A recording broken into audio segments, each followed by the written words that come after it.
in there, WildStar. Your Well, you fans see are right here. there, right All right. there. Okay, They're there just you go. chanting. There you go. So, Jeremy, say hi. Tell us a little bit about yourself. Hello. I've been an MMO addict since 1994. So my background real fast is I started Turbine, which made like Asheron's Call and a whole ton of other games since then. And then I went to Origin, and I worked on Ultima Online 2 and the Ultima Online series. And then I went to NCSoft and did City Heroes and Guild Wars and Lineage 1 and Lineage 2 and other games and stuff. So you've made a couple Yeah. MMOs, just a few Yeah. here and there. Some indie titles. Yeah, some indie titles. We've managed the number 2 game a couple times, and now WildStar is, that this is the goal now. Let's go for number 1. Nice. So, really quick, for those 1 or 2 people in the chat room right now that don't know what WildStar is, why don't you just give us a quick rundown of WildStar? So here's the short, like PR hypey version. What we're trying to do is make the next big MMO that kicks butt, and there's 2 really important things for that. Number 1, leveling has to not suck. Very specifically, we want lots of combat variation. We do all this work with telegraphs and cool things where they change the terrain or they change the effects on the ground so that monster fighting is not boring and like click, click, click. We make sure that we have paths, for instance. Paths are play styles, so that if you like exploring, or you like fighting, or you like socializing, we toss more of that kind of stuff at you if you sort of sign up and say, yes, I like building stuff. Awesome. Go build up the towns, go build infrastructure, go change the world. It's not going to impose a style of gameplay on you that you're not comfortable with. Well, we impose a little bit because you ought to get out of your comfort zone, but in general, the goal is play the way you want to play. And so we give you housing, so you can customize, go dig holes in the ground and all that kind of stuff, so you can actually go, God forbid, make the world the way you want it to be. And then the second part of that, besides leveling up, has to be cool and fun, but then you got to have Elder games. Because if you have no Elder games, there's probably no better way to set fire to about $100 million than go make an MMO and forget to put in the Elder games. Yeah, you don't want to get to the end and then just be like, well, that's it, walk away. Exactly. So for us, that means like war plots, 40v40, PvP combat, where you build towns and then destroy each other's towns. It means doing dynamic raids so that we can do cool raids and like guilds compete against each other. It means solo dungeons where followers can actually, God forbid, have new content to do and consume beyond just daily quests and stuff. So for us, about half our focus, most of the team right now is working on Elder Game content and will through launch, because that's, you kind of can't ship without it. You can ship without it, just your game can suck very rapidly. Nice. So yeah, let's talk about gameplay. Let's see. We got some WildStar player housing gameplay. I didn't know exactly what it is. Yeah, What is this? It's like, all right, so yeah, let's talk about the housing system a little bit here. People are already kind of asking about towns and things like that. We'll do that. So I'll start talking housing, then we'll talk about how that applies to towns. So when you get your house, there's this group called the Protostar. They are basically the used car salesmen of our universe, and you get on, and very rapidly, level 6, they'll start selling you a housing plot. But in this story, for instance, they make it so that they ripped chunks of land up and out of the ground and thrown them into the sky so that they can sell more housing, basically. So it turns out that they sold you a particularly nasty chunk of land in this case. You need to go blow up the trees and kill the monsters and sort of earn the right to own the land on your own. No, there's no hippies living in the trees that you have to. Well, actually, some come out and kick your butt. Actually, there are some things that live in the trees that when you come out and try to kick your butt. There's lots of interesting combat going on. Exploding things in the environment or different things to interact with. And worst of all, it turns out this chunk of land they pulled up out of the ground, it turns out is actually a pet cemetery. And so ghostly nasties start popping up and trying to kick the crap out of you. If it followed up by even a giant boss you need to defeat, they do it. So, then there's when you start building stuff, it gets interesting. It's tied into our trade skills. Trade skills have a really influence this. Settlers get extra stuff as they level up. They get extra fab kits, we call them. They're fab kits because you fabricate a new house, you fabricate a new garden, or they're just fabulous. Let's see. For all those reasons, it's fab kit. So will decoration items be shared account wide? So if you have a few different characters, will you be able to take accessories from one and put it in a house for another character? So some is tradable and some's not. Some you have to earn it by, you go on a raid, you kill the boss, you get the head. You can only put it up on the wall of that character's house right now. Some is subject to change. I was reading our beta forums the other day, and we were like, hey, it'll be nice. We'll give one house per character and not one house per account that's all shared. But some people actually do want to share that, They amongst want, themselves. they So want all their characters to kind of living together, let's finding out what happens when people stop being And- polite and start getting real. WildStar. Yes, we want more on Real that. world WildStar. So the reality game in the most surreal universe there is. I don't know, we're listening to beta feedback, frankly, and so opinions are welcome on that. Whether how much that should be shared and how much that should be separate is an open question. Nice. So how does this all tie into the towns? So inside of the towns, the settlers get to do all this kind of housing stuff in the towns themselves. You walk around the town when you're a settler and you see stuff that needs fixing, the basics, like, oh, this farmer's fence is busted and there's animals that are escaping. And it's not really quests, it's you see this stuff and you can choose to influence it. We call that minfrastructure. It's like little itty-bitty things you can do to help fix stuff.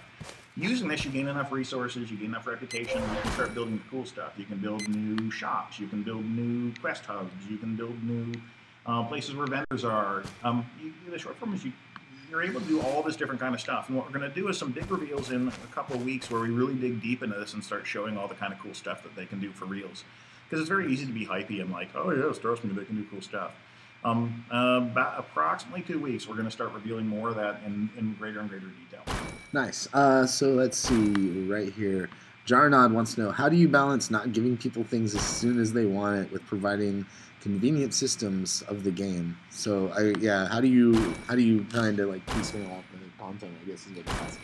So what we try to do is we have a trick as to how we build the world as a whole. It's kind of it's a design philosophy. We believe that you get interesting behavior by having a large number of individually simple systems that interact well. And so what's that mean? It means that if you're there's a minefield. You step on a mine that blows you up, throws you up in the air. Hey, that's pretty simple and basic. You can disarm them. Ooh, that starts a challenge. No, now it happens to be by a low gravity zone. Loftite is lighter than air, and so it rises you up in the air, or you can super jump through it.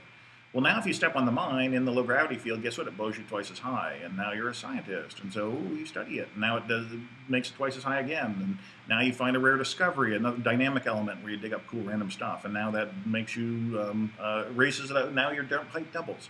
Well, now you can sort of blow yourself up in the low Earth orbit, and so that's an interesting combination of individually simple things. That same concept means that it's not so much trying to have something for everything, just reading the comments on the thing. Yeah. What it is, it's about having enough little pieces that you do the pieces you love and you ignore the pieces you don't. Yeah. If you're a noob and you're walking in a complex area like that, just blow up the minefield. Go do the little quests and things associated with it. If you're an expert, then try to lure all the monsters into it and do extra damage, and then you get kill chains and bonuses and all that kind of stuff. It's like if you're good at baseball and you want to go play baseball, go play baseball. Yes. If you maybe enjoy watching football, just watch it. Yeah. You don't have to actively participate in it if you don't want to. What really strikes me about this game, like right off the bat, is like just how nuanced all the interactions really are. Mm-hmm. Like the way that your character is going to interact with the environment around them, and the way that will in turn interact with the other players in the game. That's the goal. That's the goal, and that's why we're dumping more and more players in the game. We started off pretty simple by tossing in. We started closed beta, like 4 weeks ago, and we tossed in a fairly low number of players, like a couple thousand players. It sounds like a lot, but it's nothing. We've added 200, and I think Troy told me earlier today that we had we were over 250,000 people trying to get in the beta. And so 1% of them are currently in the game. Yeah, it's a lot. So we're going to up it fast. We're going to do a stress test coming up pretty soon. And really try to break the server, see how all the systems work when you got a few thousand people contesting for them. They work great with a couple hundred people contesting for them. How can you do it? How can you make it so that all that stuff really works well with that? And then when they break our servers, we'll start letting those stress test people into the actual closed beta and let them play with longer and longer access. Nice. We seem to have a lot of people asking about 20 and 40 man raids. Oh yeah. That. So is that something you guys are working on or planning on for the final product? Hell yeah! And so here's the thing on that. Because I don't know if it's a contentious issue or not, but some people probably love it and some probably hate it. We want to have some smaller sized raids so that if you're in a small guild, you have stuff to do. We like big raids. And it's not because we did some market research and it's like, 46% of the market likes big raids or something like that. We kind of like them. And we have a new combat that turns out to be pretty cool. And this is non-BS. Go watch our videos and stuff and then imagine forward what it's like as we're playing our raids and stuff internally right now. You do telegraphs on the ground. And this is cool. You get to see hey, I'm doing this arc attack, or I'm doing this big meteor attack, or the monster's doing some big bad thing on me. Well, it turns out that in the raid levels, those are fascinating because you mark out areas of the ground saying like, hey, I'm going to put a healing zone over here. If off tanks, run over here to heal yourself if I'm going to do it, or drop healing orbs onto the ground. So that people can kind of move around and heal themselves if they're not the main tanks. Well, that's kind of interesting. It turns out the more shapes you put in, the more monsters are doing big stuff to like hold you off of this area of the battleground, or oh, here's an area where you need to drag the boss to go do stuff. It turns out that's actually a ton of fun, and it's fun the more people you put in it, because those symbols on the ground aren't just showing a pretty thing saying, hey, do a sweep attack here. You're communicating to your buddies and saying, pull crap over here. Stand in this area, move to this area. You're communicating in real time. Nonverbal communication. Exactly. Which saves you some time. Well, because even on Skype, you got 48 people yelling at each other, and you can't, piece it out. You got some dude yelling more dots at you over in the corner, and it's very hard to coordinate. So we've given more tools to coordinate, and so we think it's more fun with more players. But we'll see. We need real players in there. If they get in there, it's like, oh, it's too hard to organize people. We got to figure out. That's the nice thing about MMOs. It's like if something doesn't work and you try it out, like you can always fix it later or tweak it. Yeah, the danger is you take that too far and people go, oh, all we need to do is launch the patcher and we'll fix the game after launch, and that's BS. Real life doesn't work that way. You're even busier after launch, and so you need to have a good game coming up with the bots. That's why we've been, we already have, 220 something hours of content in the game. That's why we have even more that we work on. Every about 5 or 6 weeks we add in something like 8 or 9 square kilometers new content. Square kilometers is like, 10,000 miles. That's a lot of it's a lot of space. Exactly. We measure in kilometers because it's easier to do with the graphics system. Let's see. You've talked about how leveling can't be boring and how endgame has to be interesting. Can we expect some activities, little things in the world to keep us occupied aside from the awesome combat we've seen? Yes. Step 1, combat has to not suck. Ton of monster variety, ton of telegraph variety. Make sure you're not boring, and even kicking. You shouldn't be killing 10 goblins in a row, or 10 rats, or 10 even megadons. It's got to be interesting stuff for combat. Number 2 is you take the path stuff, sprinkle it across that, so that about 25% of the content in a given area. Some places like 20, some like 30%. A healthy chunk is about your playstyle. Exploring minutes, hunting relics and scavenger hunts and Vista views and time races. If you're a soldier, it's holdouts and giant weapon caches and experimental stuff you go try out, assassination missions. If you're a settler or scientist, it's hidden stuff that we'll talk about more pretty soon. Nice. And then with that, what we want to do is, and so that's another chunk of your content. Then there's challenges. Kill stuff fast, and guess what? You get little mini missions to go kill stuff faster, faster, faster. And then you get to bob for rewards as part of that. Then there's discoveries layered on top of that. These are, one of the guys in the forums, in our beta forums, I hope this doesn't stick, but I'll reveal it anyway. Please don't make it stick. Please don't turn into a meme. He calls them our discovery potholes because they're like little broken pieces of ground. You see this cool stuff sort of peeking up from inside of it. But now I think of them as potholes. I pray that doesn't stick. Anyway, you see these cool broken pieces of ground and something erupts out of it. A buff station, a dungeon, giant monsters, chunks of randomized dynamic content is the short form. And then the goal there. And so all these little pieces add up to not just combat stuff, non-combat stuff, but there's a constant sprinkling. We call it high-density content or layered content. This is the stuff. Picture like Arkham City or Arkham Asylum. They did this really well. They took a map, and then they would have like, here's the Riddler puzzle, and here's where you stand to go, see this particular thing laid out of the zone, and here's the stealth mission, and here's the, that was a cool concept on their part. And we started working on all this stuff, 2 to 4 years before that game ever saw the light of day. But it's that kind of concept of making an individual area with different ways of playing the same area is a really strong one. And different games have done it with different strengths. We're aiming to really nail it and take it to a new sort of state of the art. Awesome. We'll see if we're full of yes. Well, I think you're off to a good start. We got time for like maybe 1 or 2 more questions. One more question. All right. Let's see.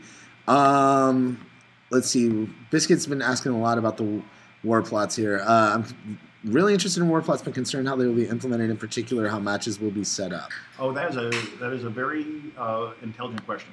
The reason that's a very intelligent question is because it's large scale, coordinated, consensual PvP. So you don't get the benefits of like Dark Age of Camelot, where you have all this stuff is just in the world and people go muck around with it. And eventually you get some critical mass, zerging around and killing stuff. Yeah. And so because of that, A, there will be matchmaking. B, there will be pre-made matches. We're going to talk about this in a lot of detail going forward, but coordinating that many people is non-trivial. So we're going to do as much of that as possible cross-server because It's not quite a 1%er feature because more people will be able to get into that and that, but this is hardcore feature. We expect that the average casual player has to really work to earn themselves into the first time they're able to do it. Well, probably over time we'll make more of it easier where there's like smaller groups you can sort of earn your way into it, but it's going to start off pretty darn hardcore. Awesome. Well, the game's, yeah, like I said, the game's already looking really cool. I'm really digging the art style a lot. I really like how there's a lot of gore, but it also feels like a Disney film at the same time, almost. Yeah, we're kind of aiming for like animated movie, sort of like Pixar-y kind of style to it when we did it, and we love it personally.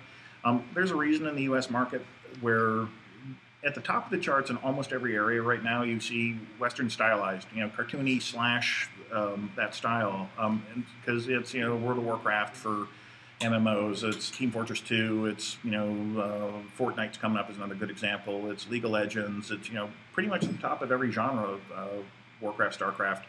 Name a genre, and one of the top entries in the U.S. market, or the top entry, is some form of a stylized look. Borderlands. There's a reason for that. It's because your graphic engine ages much better, and especially you see it in MMOs because they take years to make, and you want your graphics engine to look cool the whole way. You want it to play on a low-end machine in China and that kind of stuff. You still want it to look cool and sexy and whatnot. Stylized graphics help you get there. You go ultra-realistic, and a month after launch, everybody's like, oh, here's the next big thing that looks ultra-realistic. That's what we need. We need cool, sexy graphics for our show. Yeah. We need to replace ourselves with something we should be cooler and sexier. All right. Well, Jeremy, thank you so much for talking with us. I know you got other things to do today, so we're going to let you get out of here. Where can people learn more about WildStar? So WildStar